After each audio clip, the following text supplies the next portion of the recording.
morning. I want to share this morning. Actually, to be honest, I want to convince you of something this morning, and something that I'm convinced of. And so when we talk about small groups, we really need to understand why small groups are important. Small groups aren't just something that we do so you have something to do during the week. Small groups are actually a set of relationships. And who knows that everything in the kingdom is transferred relationally. Like we have to be in relationship with one another. I'm only effective when I'm connected to other people. That's the way that God has designed it. That's the way that He's set it up. And so small groups aren't just something to do during the week, but they're actually an important part of our life and growth and journey with God. I want to convince you of something this morning so that we can catch the why of why this is so important. And I want to convince you of this, that church is a hospital. That church is a hospital. Now, we have a saying here at Awaken that church is a home, that church is a hospital, that church is a training center or a school, and church is an army. And pretty much we're saying that our heart cry is this, up here on the wall, that you do belong, that you can live free, that you do have a purpose, and that you are significant. See, Awaken isn't just a church with small groups. We are a church made up of small groups. We are all individuals that meet together in small groups, coming together on a Sunday to celebrate what God's doing in our lives. Now, small groups aren't just a meeting, but they have a meeting often. We get together, we gather together. And I'm convinced that all life change happens in the context of relationships. The primary way that we receive healing and freedom in our lives is through relationships. You ask anyone who has had any type of breakthrough or stepped into some level of freedom in their life, it was always about facing a relational wound. Always. See, our relationship with God is intrinsically connected to our relationships with one another. You can't follow Jesus without doing it with someone. Otherwise, you just end up on your own, and we were never meant to be on our own. It's just not the way God designed it. So I want to convince you this morning that the church is a hospital, and if the church is a hospital, something needs to change.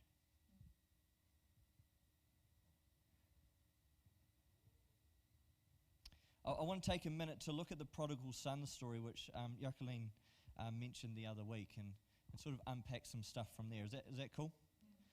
Right, so I'm not going to read the story. I'm just going to tell you the story and then look at one part of it. So the prodigal son story, as it is commonly known, I've always said that it really should be the story of the good father, and I'm really stoked that the Passion Translation has titled it that, The Loving Father. And but the context of the story is that Jesus he's hanging out with some people that other people don't think he should be hanging out with. So he's hanging out with prostitutes and with tax collectors. And it's odd. I don't know about you, but in the Bible, it's like everyone in the Bible, everyone that worked for the IRD is bad in the Bible or something. I'm not really sure, but tax collectors in the Bible were bad people, not people that worked for the IRD. But this is the context of the story: is that Jesus is hanging out with people that everyone else thinks are naughty people or bad people. They're sinners, and so that they say this to Jesus, why are you hanging out with these people? And Jesus addresses them by telling some stories. And so it says, many dishonest tax collectors and notorious sinners were gathered around to listen as Jesus taught the people. This raised concerns with the religious leaders and experts of the law. Indignant, they grumbled and complained. Who likes hanging out with those people? Look at how this man associates with all these notorious sinners and welcomes them all to him. And Jesus responded to them with some stories. And one of the stories is the story about the good father. And so the story is this: that one son says, I want all of my inheritance. And so the father gives him all his inheritance. He runs off, he squanders it all, he ends up losing everything, and he ends up basically in a pig pen, scrapping around for some food, and he realizes that if he went back to his father's house, he could at least maybe be a slave or be a servant there, and that would be better than where he was at. And so he decides to go home. And the Bible says that the father saw him afar off, and he ran to him. And we've preached many sermons around the prodigal son and the power of the son coming home and what happens when the father restores him. It's powerful. It's amazing. But the story isn't actually about the prodigal son. The story is actually about the older brother. Because there's still another son. And this is what the older brother says. Now, the older son was out working in the field when his brother returned, and as he approached the house, he heard the music of celebration and dancing. So he called over one of the servants and asked, "What's going on?" The servant replied, "It's your younger brother. He's returned home, and your father is throwing a party to celebrate his homecoming." The older son became angry and refused to go in and celebrate. So his father came out and pleaded with him, "Come and enjoy the feast with us." The son said, "Father, listen, how many years have I been working like a slave for you, performing every duty you've asked as a faithful son? I've never once disobeyed you. You've never thrown a party for me, because of my faithfulness. Never once have you ever given me a goat and that I could feast on and celebrate with my friends like he's doing now. But look at this son of yours. He comes back after wasting all your wealth on prostitutes and reckless living, and here you are throwing a great feast to celebrate for him." The father said, "My son, you are always with me by my side. Everything I have is yours to enjoy. You could have thrown your own flippin' party," is what he's saying. "It's only right to celebrate like this and be overjoyed because this brother of yours was once dead and gone, and now he is alive and back with us again. He was lost, but now he is found." So here's the point. Jesus said, "I came for the broken. I came for the rejected, the hurting, the despised, the downcast, the shamed, the guilty, the brokenhearted, the poor in love, the hopeless, the helpless, and the fearful."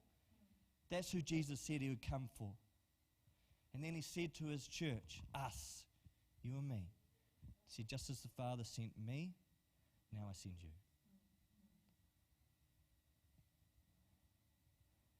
See, the same mandate that was given to Jesus, Jesus now gives to us.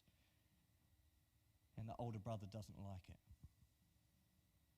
See, the problem with the older brother is often that we are actually totally unaware that we carry an older brother spirit. See, we say, of course I want the lost to come home. Who doesn't want the lost to be saved? Who doesn't want people that don't know Jesus to know him and to fall in love with him? We all say that, don't we? But as long as it doesn't interrupt my comfort or my preference. See, the older brother has a classic poverty mindset, a position of selfishness instead of selflessness. He's saying, "Where's mine? What about me? Why do they get this? I've been here the longest. Shouldn't I have? Why is it not the way I want?" See, the journey of the older brother to become someone or to carry the heart of the Father is one from selfishness to selflessness. And here's the problem. Is that the older brother hangs out at church so often. But I would like to suggest that the only place the older brother should feel uncomfortable in is the church, because the church is so opposite to the spirit of the older brother.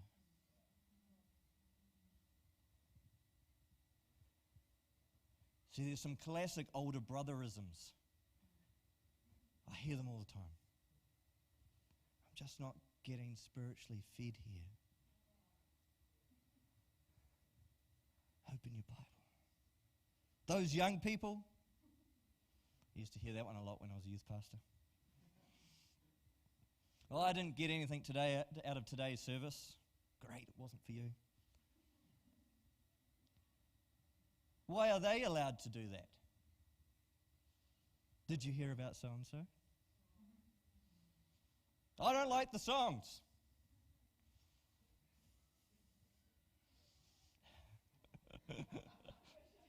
That's a classic. That's a classic. See, the critical spirit is the hallmark of the older brother. And the trouble with most of us is that we would rather be ruined by praise than saved by criticism. Criticism actually doesn't help anybody.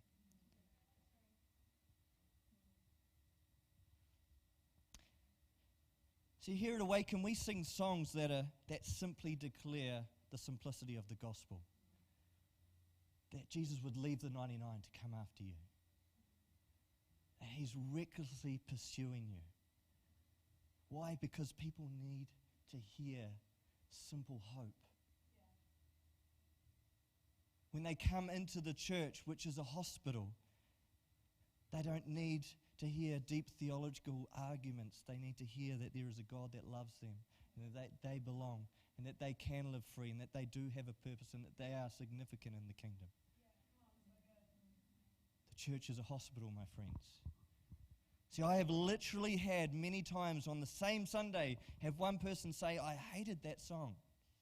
I didn't like this and this about it. And another person say to me, that song was so powerful. It was like the Father was singing over me. I was so changed.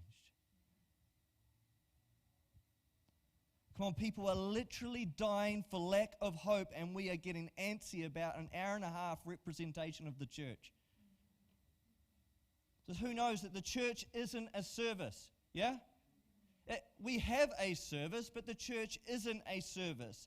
And we are unapologetically all about crafting an atmosphere for people to encounter the love and hope of Jesus. That's what we are about. That's the church. We come together with our gifts and our passions and our talents and the call of God to reach a lost and hurting people with the life-changing gospel. I think it's incredible that the Bible is actually not prescriptive about how to do church. Has anyone noticed that?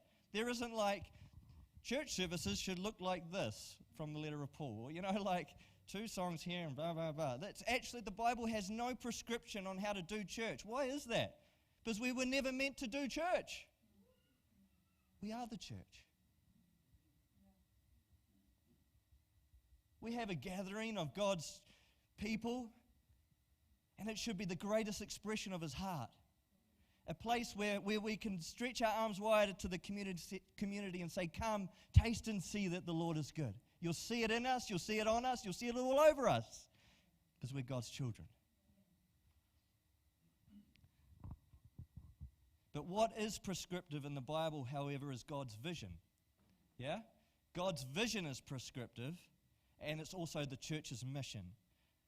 And it's this, to see the lost found, to see the found made whole, the whole equipped, and the equipped sent.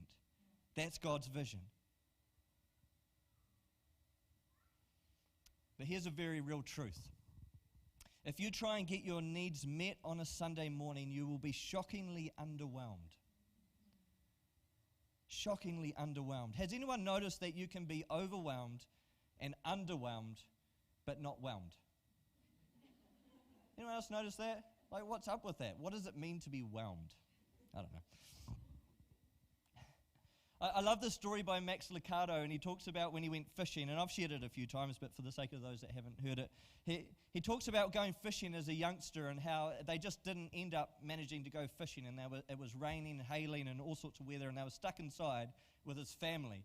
And he basically said, at the end of it, he's like, Dad's a jerk and my brother's this, and because they were just stuck with one another in this small place. And anyway, he's using this analogy to describe the church, and he says this: when those who are called to fish don't fish, they fight. When energy intended to be used outside is used inside, the result is explosive. Instead of casting nets, we cast stones. Instead of extending helping hands, we point accusing fingers. Instead of being fishers of the lost, we become critics of the saved. Rather than helping the hurting, we hurt the helpers. The result? Church Scrooges. Bar humbug spirituality. I love that. Beady eyes searching for warts on others while ignoring the warts on the nose below. Crooked fingers that bypass strengths and point out weaknesses. Split churches. Poor testimonies. Broken hearts. Legalistic wars. And sadly, the poor go unfed, and the confused go uncounseled, and the lost go unreached. You know, when I was a teenager, I grew up in a Christian home, but I rebelled, I guess is probably the best word to describe it. I went off and did my own thing, and my mum, who is a praying lady, every Wednesday would pray for me. And she would meet with another lady, and some of you would have heard the story, but it so applies this morning that she would meet with another lady, and they would pray for 2 things. They would pray for the young people in our city, in our town, and they would pray for me. They didn't realize that they were praying for the same thing, really, because once I got saved, I started reaching young people. And but here's the thing. The woman that my mum met with when I got saved, was excited. Woohoo! Prayers answered. Michael's come back to the Lord. Now Michael discovered his purpose, realized I was significant in the kingdom, started reaching young people. All of a sudden the church was full of young people. Guess who left the church? What she was praying for, she didn't like. Why? Because when young people start to come into the church, it's messy. It's uncomfortable. They like different music and they stand on the chairs. Do you know, at my old church when I was a youth pastor, we had to line all of the walls with hard lining all below this sort of height, right around the whole church, because young people put holes in walls. There were holes everywhere. And so we had to put this lining on. And do I have time? I'll tell you a funny story, all right? So we once took our young people. We'd raised a whole heap of money to do something. Ended up we didn't have to spend it on that. And so we said, let's bless someone. And so we drove all the way to Ashburton with like 50 young people and put on a youth service there and just preaching the gospel in Ashburton. Why did we go to Ashburton? Because our old kids pastor was now the youth pastor at Ashburton New Life. And so we arrive, 50 young people. She sits us all down and she says, all right, this is a new building and I know you. Do not put a hole in the wall. That was her introduction. It was great, awesome service. Hot man, there was like miracles broke out, healings, whole lot of young people got saved. It was awesome. And then we were sleeping in the building, and it was all sort of quiet. And then in the middle of the night, I hear someone, "Come at me, bro!" Bang! And I turn on the light, and there's a hole in the wall like this big with someone's head through it. It's like, come on. Anyway. That was my life as a youth pastor. I learned how to jib stop. Anyway, I truly believe that the only people that should feel uncomfortable at church are actually religious people. See, the passion should kind of irk them. The praise should kind of upset them. The vulnerability should make them a little bit uncomfortable.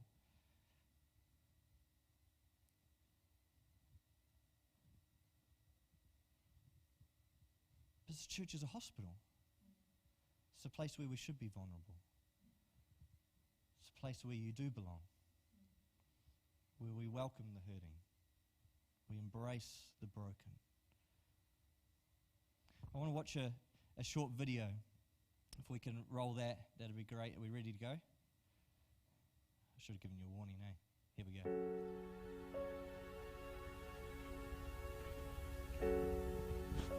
I was once told a story by a close friend of mine who said that after a long night of drinking on a Saturday night, he woke up Sunday morning and decided for the first time in his life he wanted to go to church. So he got in his car, he drove, found the closest church he could, and walked into the back door of the service and sat down in the church pew. He said he didn't know what to expect that day, but he felt like he would at least leave there feeling like a better person, feeling a little bit of joy, feeling a little bit of love. Instead, he left there downtrodden. Instead, he left there crushed because of the judgmental looks and attitudes that came his way that day. He said, "You know what, man? I think they smelled the alcohol on me. And I don't think they like that." He told me that no matter what happens to him in this life, no matter where he goes or what he does, he will never go and sit on a church pew again. Because you know what? He felt more loved, he felt more accepted, and he felt more joy on a bar stool than he did in a church pew. You see, a lot of people who sit in these church pews haven't taken the time to open up the Bible that they beat over top of other people's heads.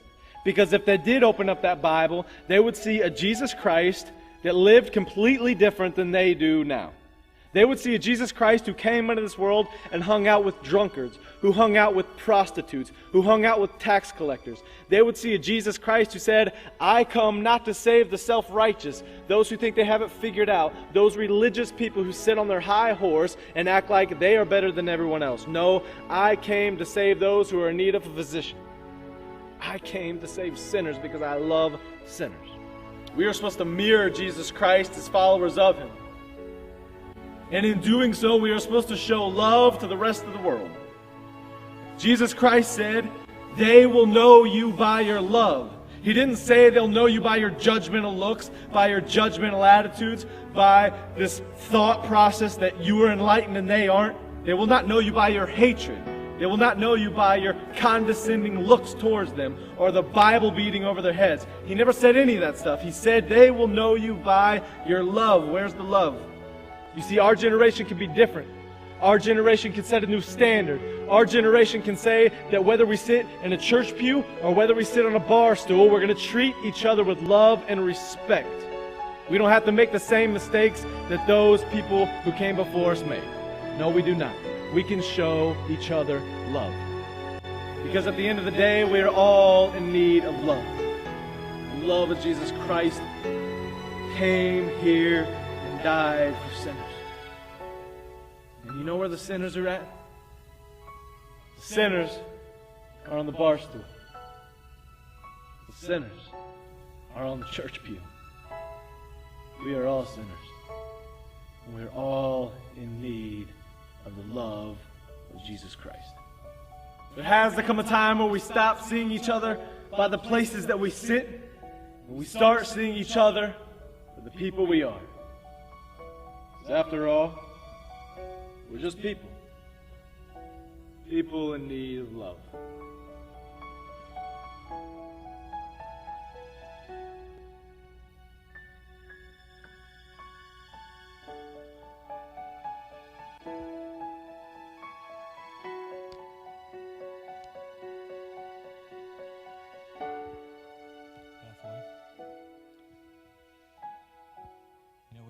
Sight of the fact that the church is a hospital, we start to make the church a museum for the saved instead of a hospital for the broken. See, if the church is a hospital, then everyone is either a doctor or a nurse. You're either a doctor or a nurse, or you're in the hospital bed.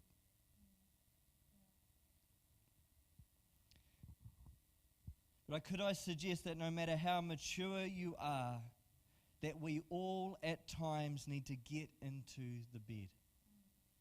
I don't know about you, but there's times when I just need to get into the bed. So here's a great question. Now, if church is really a hospital, and we invite the downtrodden, the hurting, the broken, the lost, things need to change. You wouldn't be able to leave your wallet on the seat. I mean, how would you feel? This is a great question. How would you feel if your wallet got stolen on a Sunday in church?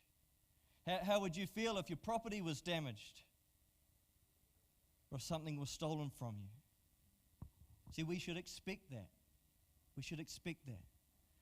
When I was younger, I knew a girl who lived in Christchurch, and one night she rang me up and said, "Man, I've just been robbed. I've been mugged," and she'd been beaten up by a group of girls, and her wallet, everything stolen off her phone, everything, and I was like, "Man, that's horrible." And so anyway, a few days later, she rang me up and said that they've found the girls. They found the girls, and they have to apologize to me. They have to apologize to me. Now, what would your response be? How would you feel in your heart? What would you be going in there saying, "Man, I'm going to give them a piece of my mind. I'm going to give them what for. I'm going to tell them who they are." Do you know what this girl did? She bought them all presents. She went into that meeting, told them about how much God loves them and how much He cares for them, and gave them all gifts. You bet that meeting went a little bit different than what it was supposed to go like, eh?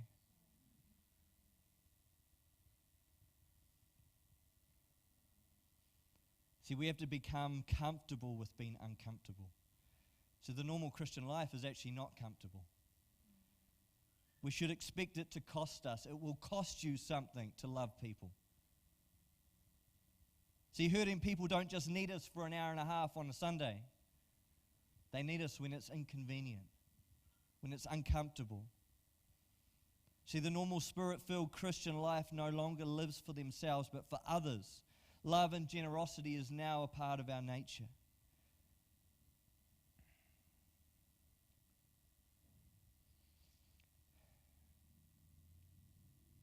So here's the point. Here's the point. So God's vision, His redemptive plan, is the lost found, the found made whole, the whole equipped, and the equipped sent. And our heart here at Awaken is that you would know that you would know that you do belong, that you do have a purpose, that you can live free, that you are significant in the kingdom. But God doesn't just want us rescued, but He wants us saved. And saved means whole. It's more than just a ticket to heaven. He actually wants us whole, and He paid the price for that. See, the word salvation literally means that. It means whole, saved, healed, and delivered. And I hope that by now I have convinced you that I'm right about the church being a hospital. Who believes that I'm right about that? Yeah, I think God believes I'm right too. But if the church is not a building and it's not a service, where do we find healing and wholeness? The primary way that we find healing and wholeness is through relationships. And I don't know about you, but isn't it the nature of Jesus to use what hurt us to heal us? Yeah? Everything in our life, we are the sum total of our relationships. We are who we are today because of our relationships. Whether good or bad, we are who we are today because of our relationships. And so some of those relationships can be incredibly hurtful. They can carry an incredible amount of pain. And we have relational wounds. But it's the nature of Jesus to say, what the enemy intended for bad, I will use to redeem you.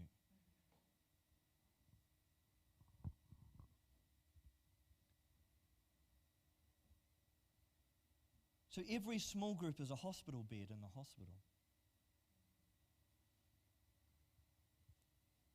And because small groups are not just something we do during the week, they are a set of relationships. And the primary purpose of helping us finding belonging, the primary purpose for this is a place to be known and to know and to be known. It's a place of freedom. It's where we can take the mask off and say, this is who I really am. And we can start to minister to one another and pray for one another, love one another.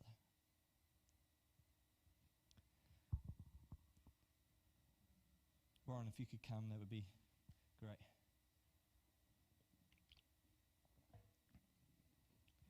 Who knows that God is a God of system and structure? You only have to look at your body to realize that, eh? And I don't know about you, but I'm glad that our bodies mostly work pretty well.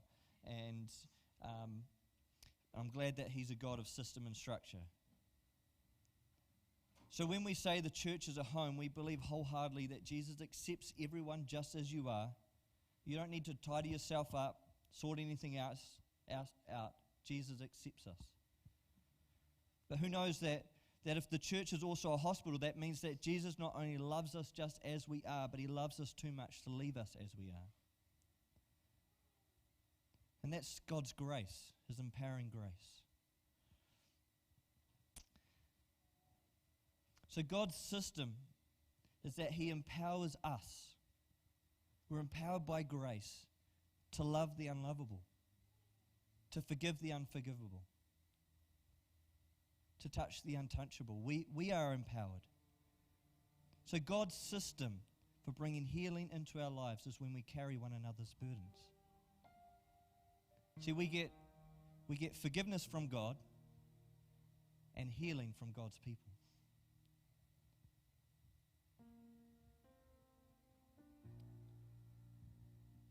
See, James, in the book of James, he talks about being open with one another, about our stuff, about our sin, about our hurt, and about our pain. He says, so that you can be healed. See, here at Awaken, we value authenticity, and that means that we're able to say, I am who I am wherever I am. See, that's the goal, isn't it? That we can say, I am who I am wherever I am. But let's be honest, that's actually really hard, isn't it? Like it's hard to take off the mask. On Sunday, I wear the pastor mask. Yeah? On the Sunday, I wake up and I put on the pastor mask. I'm the pastor. But with a smaller group of people, I'm just Michael that just yelled at his kids and is feeling guilty and frustrated. See, at some point in my life, I have to take the mask off. With a group of people that I trust, with a group of people I know that care about me, I can take the mask off and say, this is me. And so the problem is this, is when we come on a Sunday with a mask and then we go into a small group still wearing the mask. Why do we do that? Because we believe a lie. And the lie is this: I need to hide my thoughts. I need to hide my thoughts. In 2 Corinthians 10, it says this: for though we live in the world, we do not wage war as the world does. The weapons we fight with are not the weapons of the world. On the contrary, they have divine power to demolish strongholds. So God has given us the power to demolish strongholds. What are strongholds? Strongholds are lies. Strongholds are lies that we believe. See, the only power that the enemy has in our life is in the power of the lie. See, we strongly believe in a culture of authenticity. We aren't after religious ritual, but we're after us just being real with where we're at, who we are, the things we struggle with, because that's where the enemy is disarmed. The enemy is disarmed when we're honest about who we really are and where we're at. Authenticity and vulnerability disarm the enemy. And Awaken is a safe place for you to be vulnerable, to take off the mask and say, this is who I really am.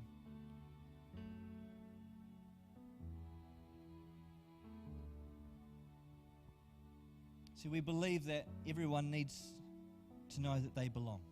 Yeah? And we say, you belong here. With one caveat. I'll add one caveat to that. There's one group of people that I don't think belong here. That's people that make it so others don't feel that they belong. They don't belong here. Because everyone belongs here. Come on, it was the religious, uptight, self-righteous ones that ridiculed Jesus for hanging out with the prostitutes, the tax collectors, the despised, the unworthy, the broken and the hurting.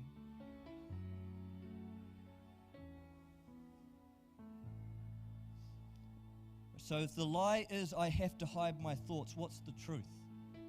What's the truth? The truth is this, that my thoughts are not inherently unhealthy, but they become unhealthy when they are only my thoughts.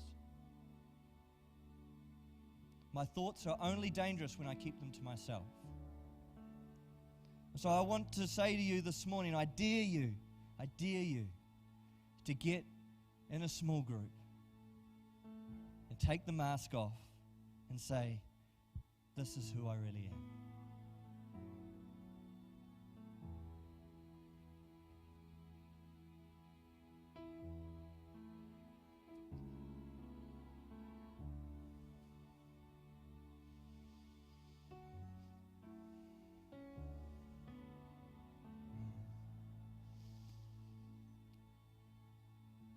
See, we all carry levels of relational wounds, don't we? We all do. Jesus doesn't want you to carry them any longer. You can live free. You can live free.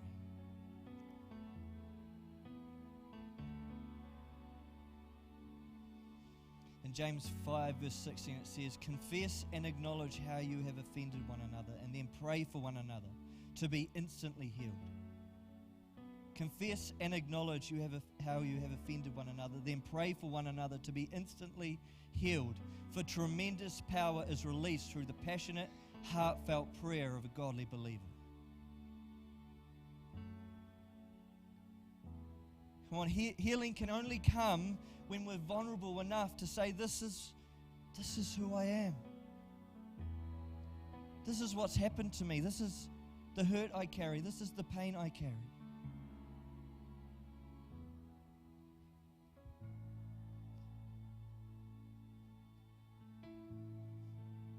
Brené Brown, she said, a deep sense of love and belonging is an irreducible need of all people.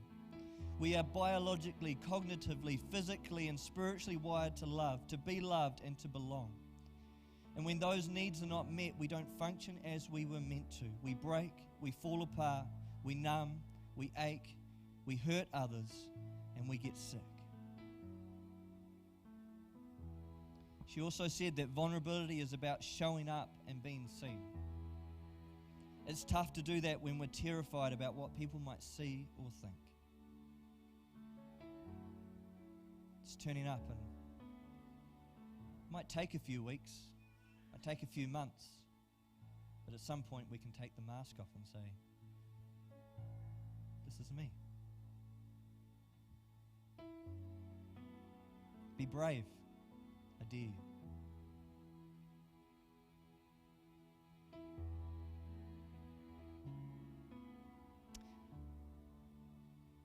Brené Brown, she also talks about this thing called crazy busy.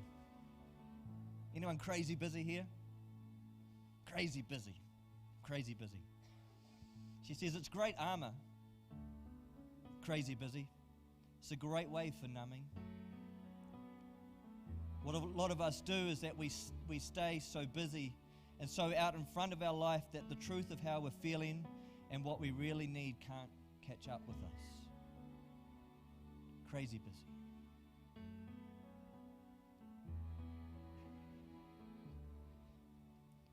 You know, over the past few weeks, I've had multiple times where people have sat down with me and said, this is me. This is how I'm feeling. This is where I'm at. This is what I'm struggling with. And for them, being vulnerable, just being really open and honest, and it's powerful. And I can't help but smile in those moments. Like, a smile comes over me because I'm like, this is it. And they're kind of like, well, what are you smiling at? I'm like, this is it. I live for these moments. Like, this is the real stuff. It's not the fake, how you doing? Doing well? Crazy busy. You know, this is the real stuff. This is what's really going on for me. And I love it. When I get to minister into that place, I wish we were all like that. Imagine how powerful the church would be if we embraced vulnerability like that. Said, this is how I'm feeling. Well, this is how we get free. This is the way God set it up. Yet we stand over here and we say, well, maybe I can just get free by myself. I'll sort myself out, thank you very much. I don't want anyone to know about my stuff. I don't want anyone to know about what I'm feeling or how hurt I am. I will fix myself. And God's over here going, no, everything's relational.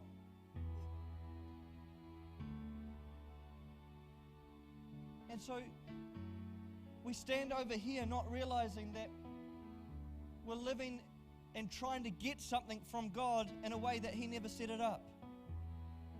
Everything's relational. We end up frustrated, angry. Maybe I'll feel a little bit better if I can criticize someone. That'll make me feel a bit better. Look at them. How did you hear about so-and-so? That'll make me feel a little bit better. We start to dig ourselves deeper into relational hurt, deeper into our wounds. James 5:16. Talk about it with someone. Pray about it. You'll be instantly healed. Amazing. Amazing. Well, this is the real stuff. Let me finish with this. I was on Instagram the other day and saw Brian Johnson. He he wrote something and I really liked it, so I thought I would share it. He said this: I think raw openness that might get messy is better than squeaky clean order that isn't honest. I think false humility is more rampant than obvious arrogance. I think shameless confidence is more rare than scared, two-faced, fake hiddenness.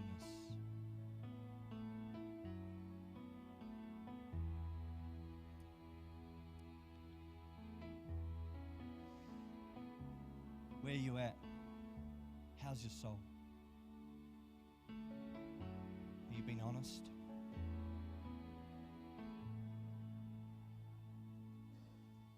You crazy busy?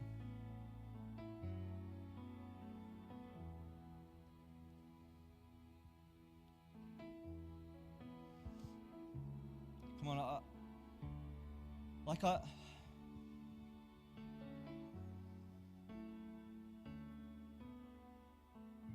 I look at our world, our society, and I see so many hurting people.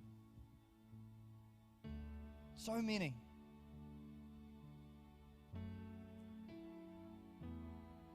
And then I read my iPad, my Bible.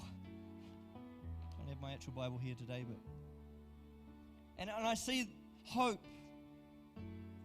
I see freedom. I see all that Jesus paid for. And then I look around and I think, what are we showing the world?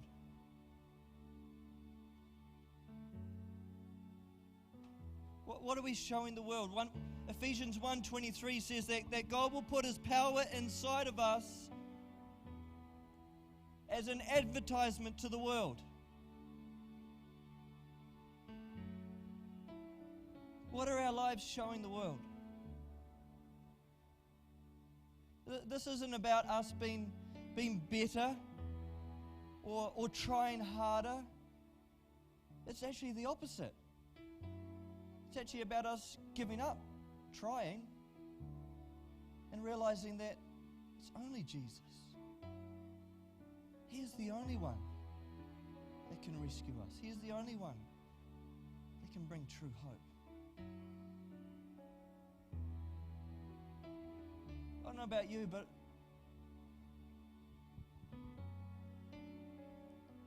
I want to see our city changed. I don't want to just come to church on a Sunday and sing songs. Anyone else over that?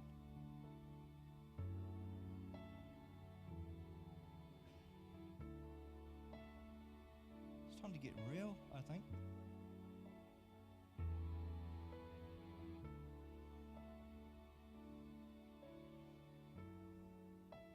Why don't you stand with me?